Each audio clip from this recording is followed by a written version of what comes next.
For way too many organizations, bringing in revenue feels, well, chaotic. It's a mix of guesswork, gut feelings, and just hoping for the best. But what if you could manage it with the same precision you manage your finances? Today, that's exactly what we're going to break down: how to move from random shots in the dark to a unified, governable system.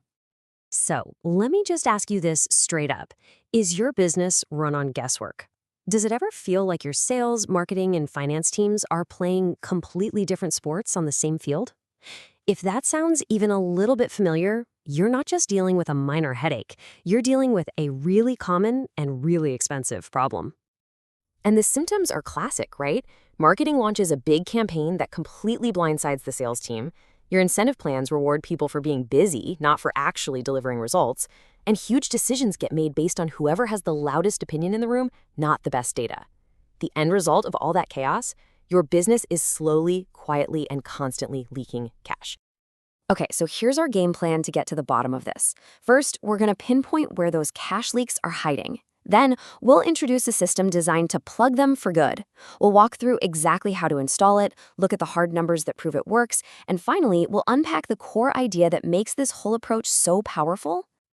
All right, let's dive into section 1, the unseen cash leaks. Because look, before you can even think about fixing a problem, you have to truly understand the real cost of living in that state of chaos. And here's the key insight: these leaks aren't just random accidents. They happen at really specific, critical points in your business: how you price things, how you generate demand, how you keep customers, and how you forecast the future. And almost every single time, the root cause is the same thing. You've got a bunch of disconnected tactics instead of one smart, unified system. Which, of course, brings us perfectly to section 2, a system for revenue.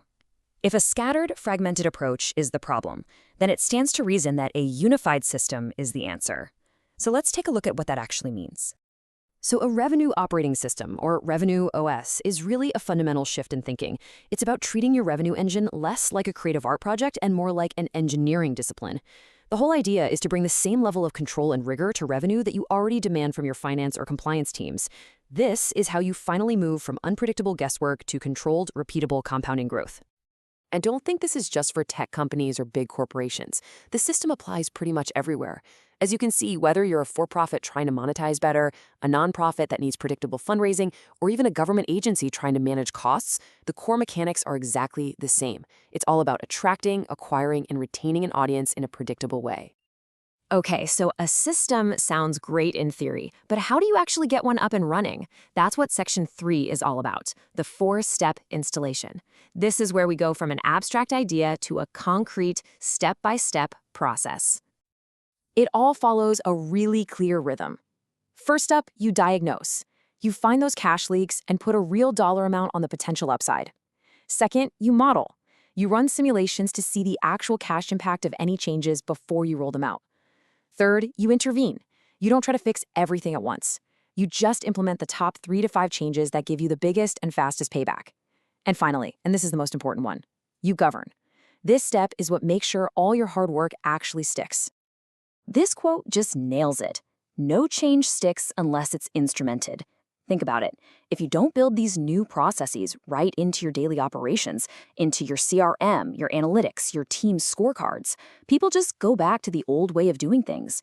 Governance is what makes the results permanent. So the theory sounds solid, right? But what about the actual results? That brings us to section 4, because at the end of the day, a system is only as good as the outcomes it produces. So let's look at the proof in the numbers. First step, forecasting. Just imagine for a second being able to predict your revenue 60 or even 90 days from now, with only a 5 to 10% margin of error. That's not just a nice-to-have metric. That kind of predictability is a total game changer. It turns your forecast from a hopeful guess into a reliable tool you can use to make decisions about hiring, spending, and growth. Next up, retention. By figuring out which customers are at risk and running targeted interventions, or safe plays, to keep them, this kind of system can boost your gross retention by a whopping 15 to 35%. You know how expensive it is to get new customers. Holding on to the ones you already have is pure profit. And what about pricing? Now, this isn't about huge, risky price hikes. We're talking about smart surgical tweaks, adjusting your packaging, making sure different customers pay the right price for the value they get. The result? A 2 to 8% net lift in revenue, and you often see it in the first month or two. That's a powerful, fast return on your effort. And finally, let's talk about actual cash. A system like this is laser focused on getting cash in the bank. By making sure sales and billing are perfectly aligned, you can dramatically improve how fast you get paid, what the finance folks call DSO, by 10 to 25%. That's real cash in your pocket that you can use right now. Okay, so all of this brings us to our final and maybe most important section. Why does this system work so well when so many other projects and initiatives just fizzle out? Well, it really all comes down to a fundamental difference in philosophy. This slide lays it out perfectly, side by side.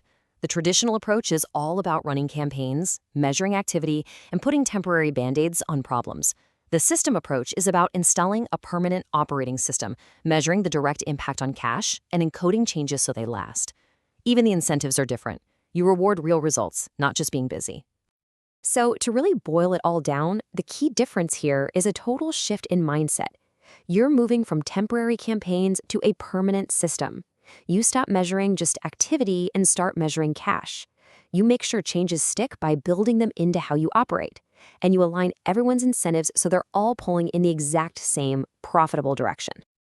And that leads me to the final thought I want to leave you with. Just think about it for a second. Once you stop wasting all that energy on guesswork and putting out fires, and you instead start building on a solid foundation of predictable, compounding results, what becomes possible then? What could you build?